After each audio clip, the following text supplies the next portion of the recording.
দীর্ঘ 15 বছর শাসনামল ফেলে মাত্র ৪৫ মিনিটের নোটিশে দেশ ছাড়তে বাধ্য হন সাবেক প্রধানমন্ত্রী শেখ হাসিনা। গত ৫ আগস্টের সেই ঐতিহাসিক গণঅভ্যুত্থানের পর থেকে এতদিন ভারতে অবস্থান করছিলেন তিনি। ইতিমধ্যে অন্তর্বর্তী সরকার তার কূটনৈতিক পাসপোর্ট বাতিল করে দেওয়ায় ভারতে থাকার বিষয়টি নিয়েও শুরু হয় জটিলতা।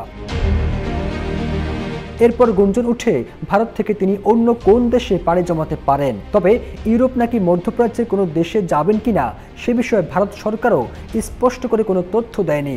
তবে অবশেষে জানা গেল তিনি ভারত ছেড়ে আরব আমিরাতে অবস্থান নিয়েছেন। একটি গণমাধ্যমে প্রকাশিত খবরে জানা গেছে শেখ হাসিনা ভারত থেকে মধ্যপ্রাচ্যের দেশ আরব আমিরাতে চলে গেছেন। ওই প্রতিবেদনে উল্লেখ করা হয় দেশটি আজমান শহরে তিনি আশ্রয় নিয়েছেন বলে ধারণা করা হচ্ছে। গণমাধ্যমের ওই প্রতিবেদনে আরও বলা হয় দেশটি আজমান শহরে শামীম ওসমানের নিজের একটি বাড়ি রয়েছে, সেখানে তার বোন শেখ রেহানাকে নিয়ে আছেন বলে জানা গেছে।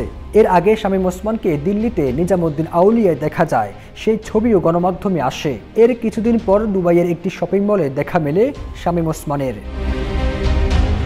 সম্প্রতি তানভীর নামে এক মার্কিন প্রবাসীর সঙ্গে শেখ হাসিনার কল রেকর্ড ফাঁস হয়। সেখানে শেখ হাসিনাকে বলতে শোনা যায় তিনি দেশের খুব কাছে আছেন, যেন চট করে ঢুকে পড়তে পারেন। এদিকে শেখ হাসিনার বিরুদ্ধে দেশে ২০০-এর বেশি হত্যা মামলা হয়েছে। ফলে অন্তর্বর্তী সরকারের প্রধান উপদেষ্টা ডক্টর মোহাম্মদ ইউনূস চায় শেখ হাসিনাকে দেশে ফিরিয়ে এনে বিচারের মুখোমুখি করতে।